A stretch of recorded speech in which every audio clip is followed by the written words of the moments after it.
أشهد أن لا إله إلا الله وحده لا شريك له وأشهد أن محمدا عبده ورسوله أما بعد فأعوذ بالله من الشيطان الرجيم بسم الله الرحمن الرحيم الحمد لله رب العالمين الرحمن الرحيم مالك يوم الدين إياك نعبد وإياك نستعين اهدنا الصراط المستقيم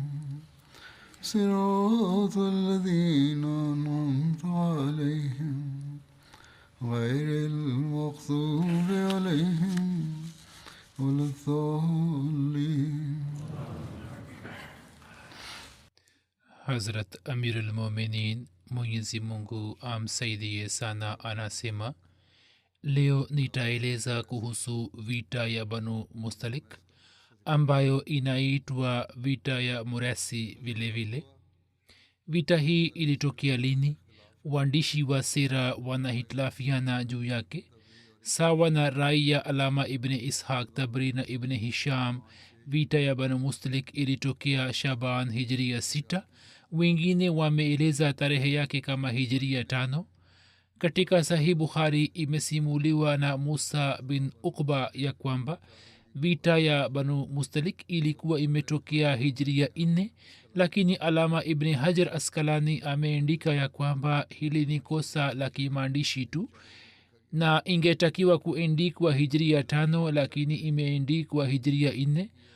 Hazrat Bashir Masih pia amefanya tahkiki yake na kuhusu vita hii. Yeye anasema ya kwamba tarehe ya kutokea kwa vita ya Banu Mustalik ni Shaban hijria 5. Kwa kuwa vita hii ilitokea kwa Banu Mustalik, tawi moja la kabila Khaza, hivyo vita hii inaitwa vita ya Banu Mustalik, na kabila hili lilikuwa linaishi karibu na kisima kimoja ambacho kilikuwa kinaitwa Murasi, ambayo kwa sababu yake jina la pili la vita hii ni Ghazwa ya Murasi. Murasi ilikuwa ikipatikana takriban maili 116 mbali na Madina. Banu Mustalik walikuwa na uhusiano wa kirafiki na Quraish, wao wakijumuika karibu na mlima wa Habshi ambao unapatikana kwenye sehemu yenye mteremko wa Makka. Walikuwa wamekula kiapo ya kwamba sisi kwa pamoja tutabaki na Quraish. Hivyo watu wale walianza kuitwa Ahabish, na sawa na mkataba huo huo Banu Mustalik katika vita ya Uhud walikuwepo katika jeshi la makafiri wa Quraish. Sababu moja ya kutokea kwa vita hii ilikuwa ndiyo hii ya kwamba Banu Mustalik walikuwa wamezidi sana katika uadui wa Islam, na kila siku walikuwa wanazidi katika uadui wao. Walikuwa wamesaidiwa kabisa na makafiri wa Quraish katika vita ya Uhud kwa sababu ya kushiriki katika vita zidi ya Waislamu. Sasa watu hawa walikuwa wamejitokeza kwa uwazi ili kupambana na Waislamu, na uasi wao ulikuwa umeongezeka mno. Jambo la pili ni kwamba njia ya msingi itokayo kutoka Makka ilikuwa inasimamiwa na Banu Mustalik. Watu hawa kwa ajili ya kuwazuia Waislamu kuingia Makka walikuwa ni kama kizuizi madhubuti.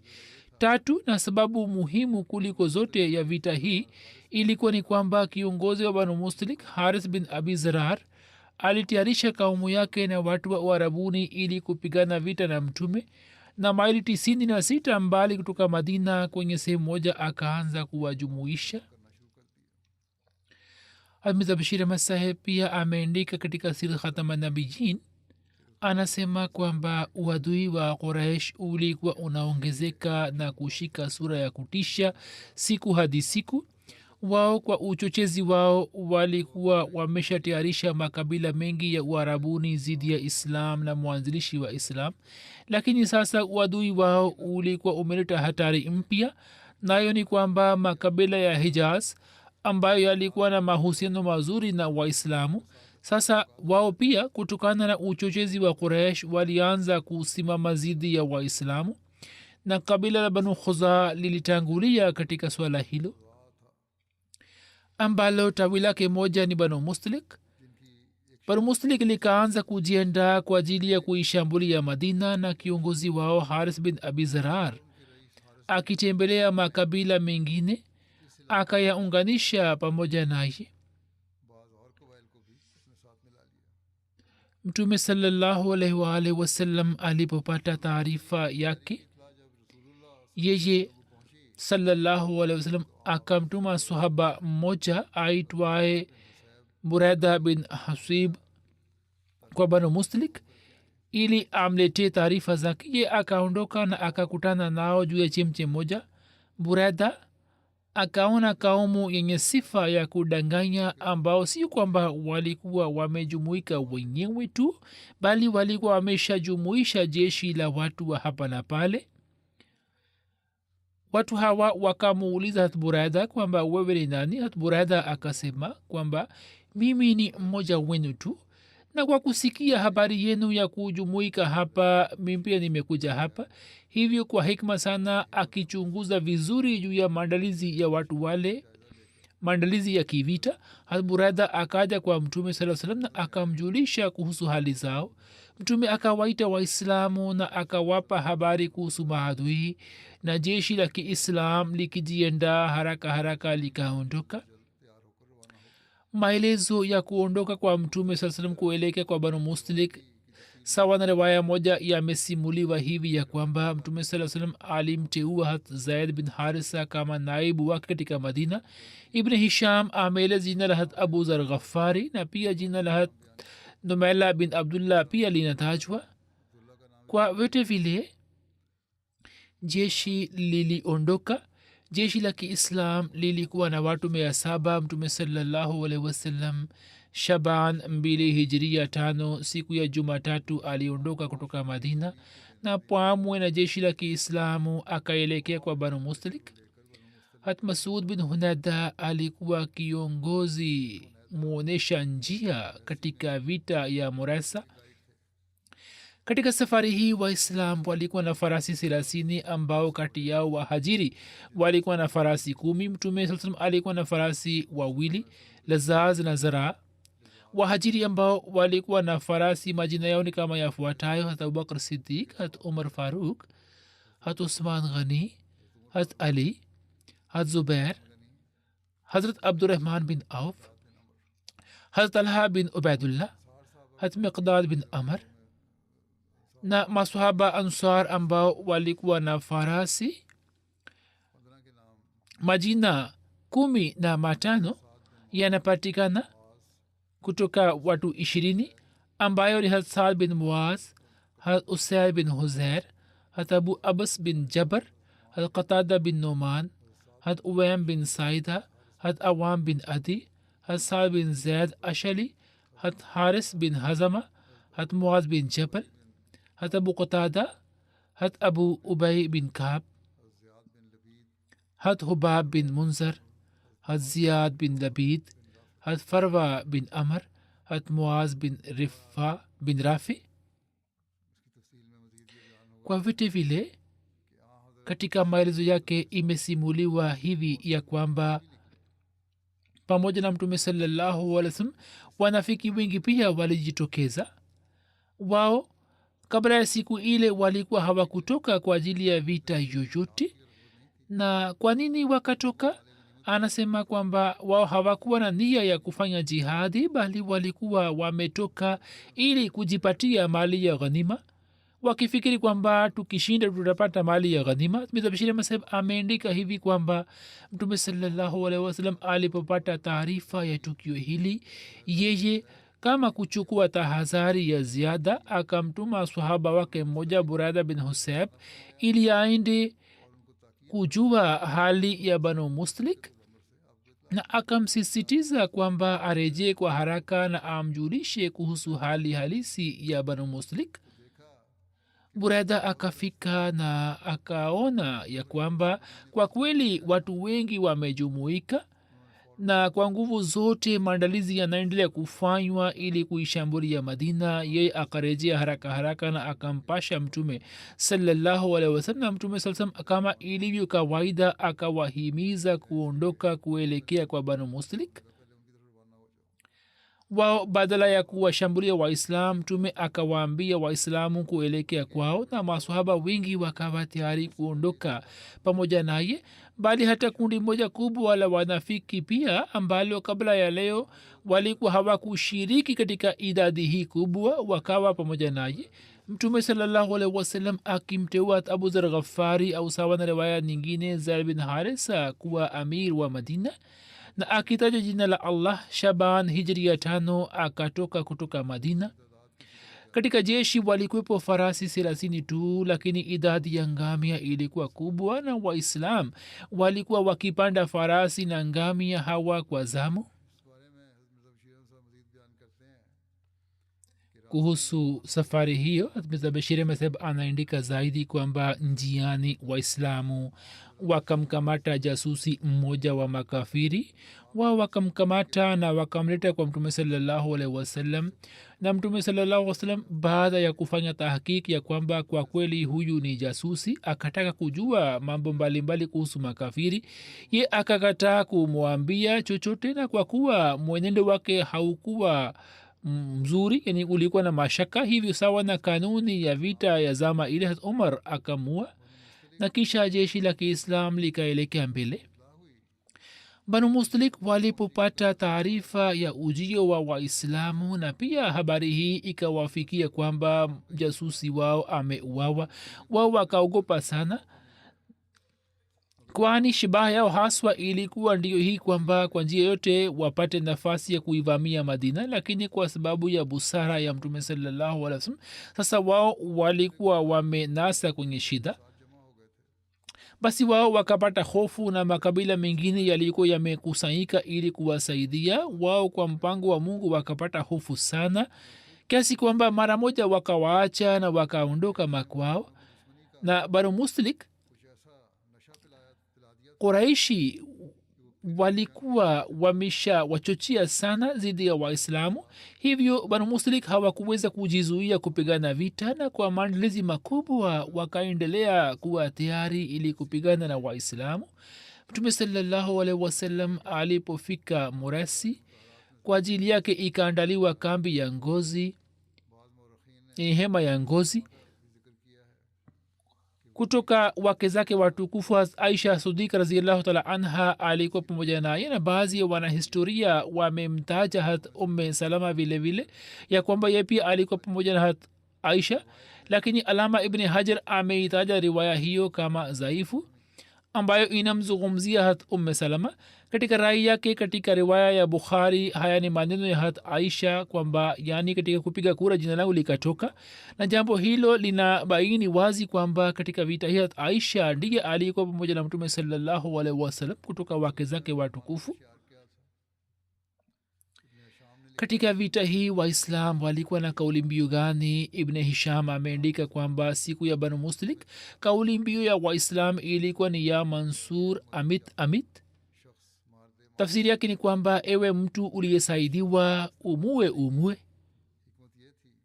na hikima ya kuitumia kauli mbiu hiyo ilikuwa ndiyo hii ya kwamba mashaka yasitokee kati ya waislamu na makafiri, na hata katika giza la usiku pia waislamu waweze kuwatambua wenzao.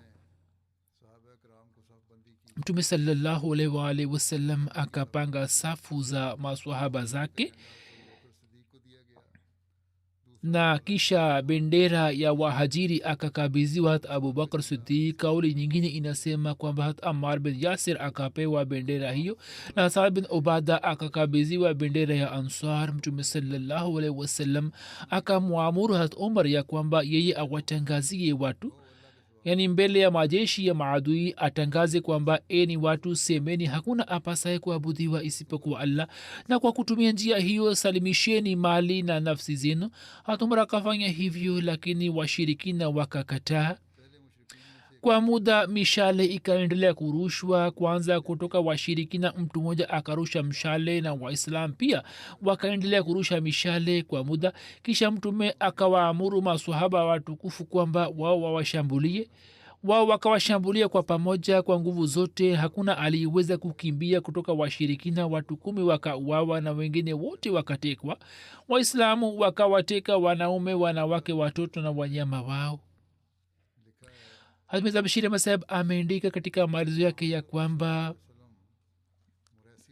mtume mtukufu sallallahu alaihi wasallam alipofika Murasi, ambapo Banu Muslik walikuwa wamepiga kambi, ambayo ni sehemu moja karibu na ufukwe wa bahari na katikati ya Makka na Madina. Mtume sallallahu alaihi wasallam akawaamuru maswahaba kupiga kambi, na baada ya kupanga safu na kugawa bendera, mtume akamwamuru Hazrat Umar kwamba aende mbele na awatangazie Banu Muslik ya kwamba hata saizi pia wakijizuia kuipinga Islam na wakikubali serikali na utawala wa mtume sallallahu alaihi wasallam, basi watapewa amani. Hakuna habari ya kubadilisha dini. Wakubali serikali ya mtume sallallahu alaihi wasallam tu, basi watapewa amani na waislamu watarejea nyuma. Lakini wao wakakataa katakata na wakawa tayari kupigana vita, mpaka imeandikwa ya kwamba mshale wa kwanza uliorushwa katika vita hii, mtu huyo alikuwa mtu wao aliyekuwa ameurusha, yani mtu wa Banu Muslik. Mtume sallallahu alaihi wasallam alipoona hali yao hiyo, yeye pia akawaamuru maswahaba kupigana vita. Kwa muda mishale ikaendelea kurushwa kutoka pande zote mbili. Kisha mtume sallallahu alaihi wasallam akawaamuru maswahaba zake kuwashambulia kwa pamoja na kwa nguvu zote, na kwa sababu ya uamizi huo wa ghafla miguu ya makafiri ikasambaratika. Lakini waislamu wakawazingira kwa njia fulani mpaka kaumu nzima ikazingirwa kwa pamoja na ikalazimika kujisalimisha, na vita hiyo ikafikia tamati juu ya mauaji ya makafiri 10 na muislamu mmoja tu, vita ambayo ingeweza kushika sura hatari. Leo ningependa kueleza kuhusu shahidi mmoja na baadhi ya marehemu vile vile. Hivyo hutuba hii ninaitoa kama hutuba fupi, lakini kuhusiana na Muharram, mwezi ambao siku hizi tunaendelea nao, ningependa kuwaambia wanajumuiya kuhusu dua. Hiki ni kisa cha kutisha chenye uchungu mkubwa, ambamo zulma na mateso yakapita mipaka yake yote.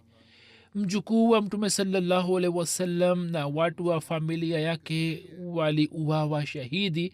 Lakini ni bahati mbaya kwa waislamu ya kwamba badala ya kujifunza somo na kupata somo kutoka hilo, zulma hiyo inaendelea hadi leo. Katika Muharram, ufisadi kati ya mashia na wasuni au matukio ya mashambulizi ya kigaidi yanaongezeka. Humo watu wanapoteza maisha yao pande zote mbili, bali tamaa hii ya kujipatia maslahi za kidhati na ugawaji huo wa kizehebu umeendelea kuzalisha sura ya ufisadi na fitna katika dunia ya Waislamu. Bali kwa mwaka mzima, kutoka kwa maulamaa na kutoka kwa makundi mbalimbali na hata kutoka kwa serikali, zulma zinaendelea kufanywa dhidi ya wengine. Hawapati akili ya kwamba wajifunze chochote na wamwogope Mwenyezi Mungu.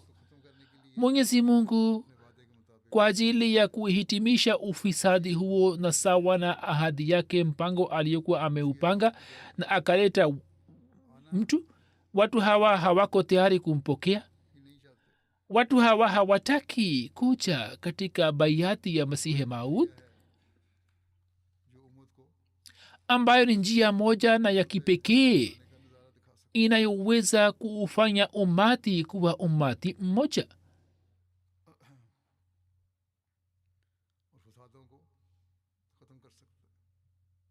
Na inaweza kuhitimisha ufisadi wa aina zote. Waislamu wakiwa pamoja wanaweza kusimamisha heshima yao tena, na ndiyo njia pekee. Lau kama watu hawa waelewe na wafahamu. Kwa vitu vile siku hizi wanajumuia wanatakiwa kujikita kusoma durud, yani kumsalia mtume sallallahu alaihi wasallam na kufanya dua makhsus kwa ajili ya waislamu. Pia wanatakiwa kutumia juhudi zaidi ili kujiboresha na kuzidi katika uhusiano na Allah subhanahu wa taala. Mwenyezi Mungu atujalie sote. Kama nisemavyo kwamba ningependa kuwazungumzia baadhi ya mashahidi na marehemu. Mmoja ni shahidi huyo jina lake ni Bonja Mahmud Sahib, ambaye alikuwa mkazi wa Tamanjaro, Togo. Juni 21 magaidi wakiingia katika nyumba yake wakaamua, inna lillahi wa inna ilaihi rajiun. Umri wake ulikuwa ni miaka 64. Katika familia ameacha wake wawili na watoto 14. Nawid Naim Sahib, mbashiri wa jumuiya, anaandika ya kwamba jamaat hii inapatikana karibu na mji mkuu wa jimbo la kaskazini la Togo.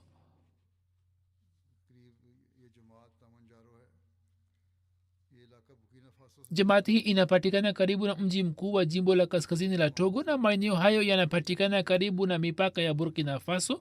Bonja Mahmud Sahib alipata bahati ya kujiunga na jumuiya kama wajumbe wa mwanzo wa jamaat hiyo. Alikuwa anafanya shughuli za kilimo na kujikimu. Kwenye shamba lake alikuwa amejenga nyumba yake, ambapo katika msimu wa mvua alikuwa anahamia pamoja na familia yake. Katika msimu kavu alikuwa anarejea kijijini ambacho kilikuwa mbali sana. Kisha katika msimu wa mvua alikuwa anahamia kwenye shamba lake. Siku hizi alikuwepo kwenye shamba lake.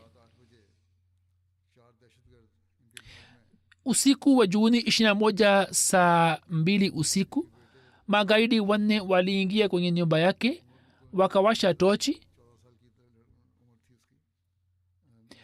Mwanawake alipoona mwanga,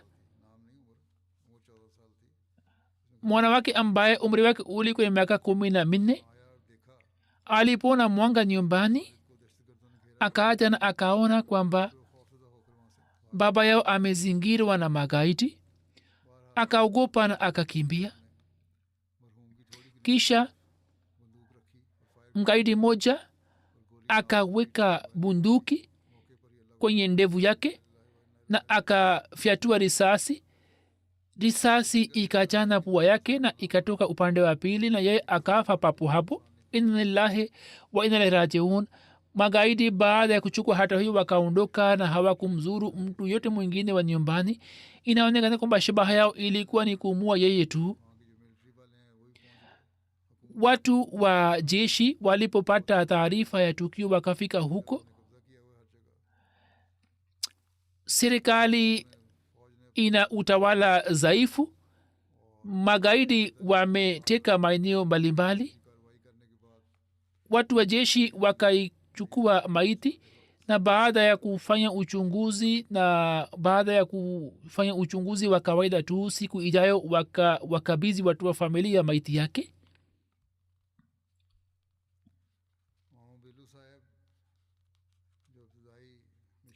Imam Belu Saheb ambaye ni wabashiri wa mwanzoni wa eneo hilo anasema kwamba marehemu alikuwa miongoni mwa wale waliotangulia kufanya bayati. Alikuwa amefanya bayati mwanzoni kabisa, na baada ya kufanya bayati alikuwa anashiriki kwenye swala na mipango yote ya kijamati, na pia alikuwa ameanza kutoa michango bila kukosa. Mwalimu wa jamaati yake Jadama Tahir anasema kwamba marehemu alikuwa amefanya bayat mwaka 2007. Kisha Ramadhan ikaanza, kulikuwa na msimu wa mvua. Kwa ajili ya mavuno ardhi ilikuwa imesha tayarishwa. Watu wachache wa kijiji wakaanza kumkejeli kwamba sasa umekuwa Muislamu, utafunga saumu au utafanya kilimo, kwani pamoja na kufunga saumu huwezi kufanya juhudi kubwa, ilhali sisi tutafanya juhudi na tutapata mavuno mazuri. Akawajibu kwamba nimekubali Islam kwa moyo wangu wote, hivyo lazima nitafunga saumu na Mungu ni mliki wangu. ndiye mwenye kutoa riziki. Ni mpango wa mungu kwamba mvua ikasimama, na katika mwezi mzima wa ramadhan mvua haikunyesha. Ye akafunga saumu kwa utulivu, na siku ya pili ya idi mvua zikaanza kunyesha, na hivyo yeye akatoka nje na akaenda kwenye mashamba yake na kuanza kufanya kazi. Mwenyezi mungu akawazuia wale tu ambao walikuwa wanamkejeli, na pia akamwezesha mja wake kufanya ibada yake. baada ya miaka minne kutokea kupatikana tawi kutoka markas, mpango wa kujenga msikiti ukaanza. Watu wasiko wa ahmadia wakatumia nguvu zao zote wakisema kwamba kuna haja gani ya kujenga msikiti hapa, nini mnaweza kuswali kwenye msikiti wetu. Lakini yeye akasema kwamba sisi tutajenga msikiti wetu. Na baada ya kujenga msikiti, kila alipokuwa kijijini alikuwa na swali sala zote 5 miskitini. Kaka yake Yakub Saheb anasema kwamba marehemu alikuwa na moyo safi sana na hakutaka kumzuru mtu yeyote. Katika familia shida ikitokea, kila mmoja alikuwa anamjia tu, na marehemu alikuwa anatatua shida hiyo kwa urahisi sana. Mwenyezi mungu ampandishe kwenye daraja na awajalie watoto wake kuendeleza mema yake. Katika maeneo haya magaidi waliopo, Mwenyezi mungu awaangamize na astawishe utulivu na amani. Hali hii kusema, wanasema kwamba watu wanapigana au makundi ya waislamu yameleta fitna, lakini kimsingi nguvu kubwa zinaendelea kuwasaidia, ambazo kwa ajili ya kujipatia maslahi zao zinawasha moto huo wa ugaidi, na kisha baada ya kutoa kauli mbalimbali za kustawisha amani wanadhihirisha kwamba kana kwamba wao wanawahurumia. Watu hawa wasipowasaidia, mashirika haya hayawezi kwenda mbele, na waislamu hawapati akili kwamba tunafanya nini. Yapo baadhi ya mashirika ya kiislam na wapo baadhi ya watu ambao ni watu wa siasa ambao wamekusha ingia kwenye magaidi. Marehemu anayefuata ni mheshimiwa Rashid Ahmad Saheb, msaidizi wa zamani wa Nazir Amure Ama, ambaye alikuwa mwana wa Nur Hussein Saheb. Siku za nyuma akiwa na umri miaka 86 alifariki dunia. Inna wa inna ilaihi rajiun. Marehemu alikuwa amezaliwa mjini Kadian. Alikuwa mwanajumuiya wa kuzaliwa. Katika familia yake jumuiya ilipatikana kwa kumpitia baba yake Nur Hussein Saheb, ambaye mwaka 1924 katika zama ya ukhalifa wa pili alikuwa amefanya bayati na alikuwa amepata bahati ya kuingia katika jamaat.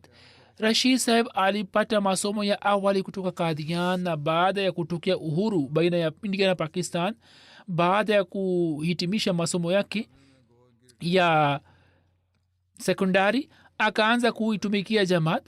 Mwaka 1998 akapata kustaafu, lakini kisha akapewa huduma ya kijamaat, na hadi 2021 akaendelea kuitumikia jamaat. Marehemu kwa ujumla aliweza kuitumikia jumuiya kwa miaka 65. Marehemu alikuwa na sifa chungu nzima. Alikuwa na tabia ya kuhitimisha shughuli zake kila siku. Alikuwa mtumishi mnyofu mwenye kuelewa mambo yote, na alikuwa anatekeleza mambo yote kwa siri sana. Alikuwa na tabia ya kufanya kazi kwa wakati. Alishiriki kwenye nizamu ya wasia, na muda wote alikuwa na wasiwasi ili kutoa michango kwa wakati wake. Alikuwa anashiriki kwenye kila mpango wa jamaat. Aliendelea kuwatumikia na kuwahurumia jamaa zake. Alikuwa akiwasaidia watu wenye haja kwa ukimya sana. Alikuwa na upendo maksus na upendo mkubwa na ukhalifa. Kutoka ukhalifa wa pili hadi ukhalifa wa 5 aliweza kupata bahati ya kuitumikia jamaat na akatekeleza kwa unyofu mkubwa. Alikuwa mwenye kufanya kazi kwa ukimya na alikuwa mtumishi mzuri sana. Miaka 1974 na kwenye 84 alilazimika kukabiliana na hali mbaya ya uadui. Katika miaka ya 74 polisi walimkamata, na baada ya kumkamata walikuwa wanampeleka Faisalabad kwenye basi. Katika mji wa Chiniaot maadui wa jamaat wakaishambulia basi ile. Polisi na abiria wengine wa basi wakakimbia, hata watu wa polisi pia wakakimbia kwa kumwacha yeye. Watu wa maandamano wakamkamata na wakaanza kumpiga kwa visu. Yeye akanusurika kimuujiza kwa miezi kadhaa, akaendelea kupata matibabu hospitalini na kisha akapelekwa jela. Kwa sababu ya tukio lile vidole vyake vilikuwa vimekatika na kulikuwa na majeraha juu ya uso wake, na ilikuwa vigumu kwake kuongea kwa muda mrefu, lakini Mwenyezi Mungu akamnusuru na akasalimisha uhai wake. Septemba 1979 katika mji wa Rabwa, chini ya shutuma isiyo na msingi zidi ya Khalifatul Masih Salih rahimahullah taala na viongozi wengine wa jamaati, kesi moja ilifunguliwa, na kwenye kesi hiyo lilikuwepo jina la Rashid Ahmad Saheb pia, na kwa muda mrefu yeye akaendelea kwenda mahakamani kwa ajili ya kesi hiyo zidi ya Rashid Saheb na zidi ya viongozi wengine watatu wa jamaat. Mwaka 1987 kesi nyingine ikafunguliwa, na kwa miaka kadhaa akaendelea kwenda mahakamani. Binti yake Amatu Subur anasema, baba yangu alikuwa anazingatia sana swala, na kwa wakati alikuwa mwenye kujali sana haki za wengine, na mara nyingi ikatokea hivi kwamba kwa ajili ya kuhitimisha swala alikuwa anaacha haki yake. Binti yake alieleza zaidi kwamba baada ya kutokea kifo cha mama yangu nikaamua kwamba niende kwa baba yangu, na hivyo nikaenda kwake pamoja na watoto wangu. Ye akanisihi kwamba kama unataka kuishi pamoja nami, basi uwafahamishe watoto kwamba wataswali kwa wakati na kwa pamoja, watashiriki kwenye mipango ya jamaat, na baada ya jioni hawataenda nje ya nyumba, na wakiitwa na viongozi wa jamaat wao hawatakataa. Anasema kwamba nikapata faida sana ya malezi yake. Mwenyezi Mungu amghofirie na amrehemu na ampandishe kwenye daraja, na awajalie watoto wake na vizazi vyake kuendeleza mema yake. Marehemu anayefuata ni Mheshimiwa Chaudhry Mutiur Rahman Saheb, naib nazir amure ama, mwana wa Chaudhry Ali Akbar Saheb, ambaye siku za nyuma akiwa na umri wa miaka 89 alifariki dunia. Alikuwa mwanajumuiya wa kuzaliwa. Katika familia jumuiya ilipatikana kwa kumpitia baba yake Chaudhry Ali Akbar Saheb, ambaye Februari 1916 alikuwa amefanya baiat katika ukhalifa wa pili. Baada ya kutokea uhuru wa India na Pakistan, baba yake Chaudhry Ali Akbar Saheb alipata bahati ya kuitumikia jamaat kama naib nazir talim. Chaudhry Mutiur Rahman Saheb alipata masomo ya awali kutoka Qadian, na baada ya kutokea uhuru wa India na Pakistan akaendelea kufanya kazi katika idara ya elimu. Baada ya kustaafu akajitolea wakf, na akiwa naib nazir amuriama kwa miaka 25 akaweza kuitumikia jamaat. Alikuwa mwenye kufanya kazi kwa ukimya sana. Chaudhry Mutiur Rahman Saheb alikuwa na sifa chungu nzima. Katika umri wa awali alipata bahati ya kuingia kwenye nizamu ya wasia, na alikuwa anazingatia sana mambo ya wasia. Alikuwa na swala kwa wakati na kutoa michango kwa wakati, na alikuwa na sifa ya kujifunza. Alikuwa na tabia ya kawaida sana. Alikuwa mtu wa watu. Ikitokea shida yote kutoka mtumishi fulani, alikuwa anatangulia kufanya suluhu, na akikabiziwa kazi yote ya kiofisi alikuwa anahitimisha kwa haraka iwezekanavyo. Alikuwa hapendi kuacha au kuahirisha shughuli zake, na akaendelea kuendeleza sifa yake hiyo hadi umri wake wa mwisho. Daima alikuwa akiwasihi wanajamaati kushikamana na ukhalifa na nizamu ya jamaati, na daima alikuwa anasema watu wa jamaa yake na binti yake moja na watoto wake kwamba katika kutii ukhalifa kuna baraka zote. Mke wake miaka michache kabla alikuwa amefariki dunia. Ana binti mmoja tu, na hata mume wake pia alikuwa amefariki dunia, yani mwanamke wake. Yeye alilazimika kuvumilia huzuni hizi zote kwa subira sana. Mwenyezi Mungu amghufirie na amrehemu na ampandishe kwenye daraja. Marehemu alikuwa baba mdogo wa Chaudhry Ijaz Rahman Saheb, aliyewahi kuwa Sadr Ansarullah Uingereza.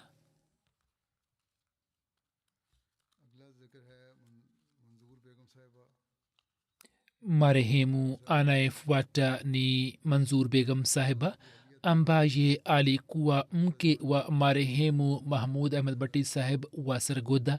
Siku za nyuma yeye alifariki dunia. Inna lillahi wa inna ilaihi rajiun. Yeye alikuwa binti mkwe wa Chaudhry Ghulam Hussain Saheb radhiyallahu ta'ala anhu, aliyekuwa sahaba wa Masihi Maud alayhi salatu wassalam. Kwenye familia yake jumuiya ilipatikana kwa kumpitia baba yake mkubwa Chaudhry Ghulam Nabi Alvi Saheb na baba mdogo Chaudhry Ata Muhammad Alvi Saheb. Watu hawa wawili baada ya kusikiliza mjadala moja kwenye mji wa Chicha Watni walikuwa wamefanya bayati. Baba wa marehemu Chaudhry Muhammad Abdullah Alvi Saheb baada ya kufanya tahqiq kwa miaka mitatu mwaka 1935 alikuwa amekubali Ahmadiyya. Mume wake Mahmud Ahmad Bhatti Saheb marhum na mwana wake Tahir Mahmud Bhatti walipata bahati ya kukaa jela kwa ajili ya Mwenyezi Mungu. Na ndugu ya marehemu Nasir Ahmad Alvi Saheb mwaka 1991 kwa sababu ya Ahmadiyya alikuwa ameuawa shahid kwenye maeneo ya Dod kwenye jimbo la Sindh. Marehemu alikuwa musi. Kwenye familia ameacha mabinti watatu na vijana 7. Mwanake moja Abe Mahmud Bhatti Saheb ni mbashiri na ni mwalimu mkuu wa Jamia Ahmadiyya na ni naib amir wa Jamaat Tanzania, ambaye kwa sababu ya kuwepo kwenye medani ya mahubiri na malezi hakuweza kushiriki kwenye mazishi ya mama yake. Sadr Lajna wa zamani Kium Sahiba wa kijiji hicho anasema kwamba nilipata bahati ya kuitumikia Jamaat kwa miaka 15 kama Sadr Lajna, na katika muda huo mimi niliona kwamba marehemu alikuwa na sifa chungu nzima. Alikuwa anazingatia sana swala na alikuwa na swali kwa wakati. Madamu Lajna walikuwa na ruksa ya kuja miskitini, alikuwa anakuja kila Ijumaa bila kukosa, na daima alikuwa anaketi kwenye mstari wa kwanza. Siku hizi kuna vikwazo kwa ajili ya kina mama. Kina mama hawezi kwenda miskitini kwa ajili ya kuswali Ijumaa au Idi. Wameketi nyumbani na wamekosa utulivu, wanaomba dua kwamba hali iwe nzuri na waweze kwenda miskitini. Mufanye dua kwa ajili ya wanajumuiya wa Pakistan, Mwenyezi Mungu awarehemu. Marehemu alikuwa anashiriki kwenye kila kikao cha Jamaat, na kwenye mwezi wa Ramadhan alikuwa na swali sala za tarawih pamoja na Lajna. Daima aliendelea kuwaunganisha watoto wake na miskiti, akawalea vizuri sana, na daima akafanya mpango ili watoto wake waweze kuitumikia Jamaat. Mwana wake Kaisar Mahmud Bhatti anaandika kwamba daima alikuwa anatoa michango kutoka mfuko wake, hata akatoa mchango wa wasia kutoka mfuko wake. Sisi tulisema kwamba sisi tunalipa hisa jaidad kwa niaba yako, ya akakataa na akasema kwamba nimefanya wasia kwenye njia ya Mwenyezi Mungu na hii ni haki yangu. Alikuwa na ghira kwa ajili ya dini. Mwaka 1989 hali ya upinzani ikatokea kwenye kijiji na maadui wakafanya mpango wa kuteketeza nyumba za Ahmadiyya na msikiti. Ye akamwambia mume wake na akawaambia watoto wake kwamba nini muende miskitini, mimi peke yangu nitalinda nyumba yangu. Katika siku zile polisi wakamkamata mume wake na vijana wake, lakini ye hakupata wasiwasi, bali mwana wake anasema kwamba alikuwa anafanya dua kwa usiku mzima akilia kwamba Mwenyezi Mungu amjalie mume wangu na watoto wangu waweze kushikamana na jamaat na waweze kusimama kidete pamoja na jamaat. Mwenyezi Mungu amghufirie na amrehemu na awajalie watoto wake kuendeleza mema yake. Marehemu anayefuata ni mheshimiwa Master Saadat Ahmad Ashraf Saheb ambaye alikuwa mwana wa Khushi Muhammad Saheb aliyekuwa mlinzi wa Khalifa Masihi Athani. Siku za nyuma akiwa na umri miaka 83 alifariki dunia. Inna lillahi wa inna ilaihi rajiun. Ameacha kwenye familia mke na vijana watatu na mabinti watatu. Mwana wake mmoja Usman Ahmad Talib ni mbashiri wa Sierra Leone ambaye hakuweza kushiriki kwenye mazishi ya baba yake. Uthman Saheb mbashiri wa jamaat anaandika kwamba baba yangu alikuwa mwalimu. Mwaka 1963 akisema labbaik juu ya mpango wa Musleh Maud akahamia Bashirabad Sindh na akateuliwa kama mwalimu katika Talimul Islam High School. Na kabla ya kuhamia Bashirabad Sindh alikuwa anaishi katika Dar Rahmat Gharbi na alikuwa na uhusiano mkubwa na Maulana Ghulam Rasul Saheb Rajeki. Na anasema kwamba Maulana Rajeki Saheb alikuwa anasema kwamba huyu ni mwanangu. Kwa sababu ya tabia yake njema alikuwa anampenda sana. Anasema kwamba Maulvi Saheb alikuwa anamwambia afanye shughuli zake mbalimbali. Mtu akimletea hela Maulana Saheb alikuwa anampatia baba yangu na akisema kwamba upeleke hela hiyo kwenye Daru Ziafat na ulete risiti yake. Yani alikuwa anatoa katika mchango hela ile. Anasema siku moja kwenye msimu wa joto Maulana Saheb akaja nyumbani na akapiga hodi. Baba yangu akatoka nje na akamwambia Maulana Saheb kwamba kwa nini umekuja kwenye joto kali? Ungenitumia ujumbe ningehudhuria tu. Hapo Maulana Saheb akasema kwamba kama ulikuwa na haja ya pesa ungeniambia tu. Na Maulana Rajeki Saheb akaeleza zaidi kwamba Mwenyezi Mungu ameniamuru kwamba Saadat anahitaji pesa, uende ukampatie pesa. Na Maulana Saheb akatoa hela kutoka mfuko wake na akampatia na akaondoka. Huo ndio ulikuwa uhusiano wa marehemu na Mwenyezi Mungu, kwamba Mwenyezi Mungu akamwambia mja wake mwingine kwamba nenda ukamsaidie. Alikuwa na kiwango kikubwa sana cha utii kwa ukhalifa. Mbashiri anasema kwamba muda mchache kabla nilienda Pakistan ili kukutana naye, na kwa kuona siha yake nikaona kwamba nichukue ruhusa zaidi. Ye akasema kwa ukali kwamba usifikiri jambo hilo katika siku za usoni. Khalifa wa zama amekukalisha juu ya sehemu moja, uendelee kubaki pale pale na uendelee kuitumikia jamaat hadi pumzi yako ya mwisho. Alikuwa akiwasihi jamaa zangu na ndugu zangu kwamba mkienda safarini muendelee kusoma durud sharif na muendelee kusoma la hawla wala quwwata illa billah. Ye ameandika tukio lake jingine ambalo ni kuhusu Mubashir Gondal Saheb kwamba alipokuwa anafanya mtihani wa B.Ed, somo la Kiarabu lilikuwa gumu sana, na kwenye mtihani wa Kiarabu kulikuwa na mambo mengine yalikuwa nje ya kitabu. Baba yangu anasema kwamba akachukua kurasa na akaanza kuandika na kisha akaendelea kuandika zaidi. Wanafunzi wenzake wakasema kwamba sisi hatukuweza kuhitimisha kurasa tulizopewa, we umeandika nini?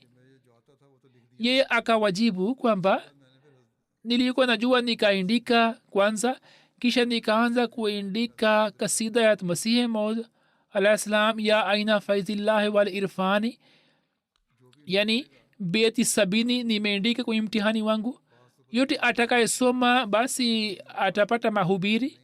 Sijui kama nitafaulu au la, lakini shairi ambayo nimeandika, kwa kusoma shairi ile ye atapata kufikiri kwamba labda Ahmadi fulani ameandika au ni nani ambaye ameandika beti hizi, kisha atafanya tahqiq na njia ya tabligh itafunguka.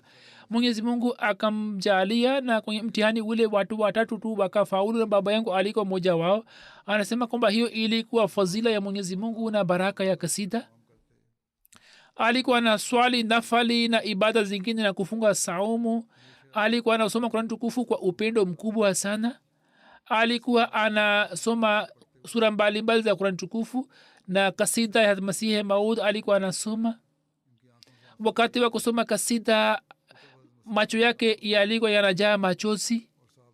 Alikuwa anasoma vitabu vya Masihi Maud alayhisalam na alikuwa anatusimulia matukio ya sahaba watukufu na Masihi Maud na haswa matukio ya Ghulam Susarajiki. Alikuwa anawasimulia wanafunzi wake. Alikuwa na tabia ya kufanya mahubiri sana na alikuwa tabia njema sana. Alikuwa anashiriki kwenye mipango yote ya jamaat. Mwenyezi Mungu amghfiri na amrehemu, ampandishe katika daraja na awajalie watoto wake kuendeleza mema yake.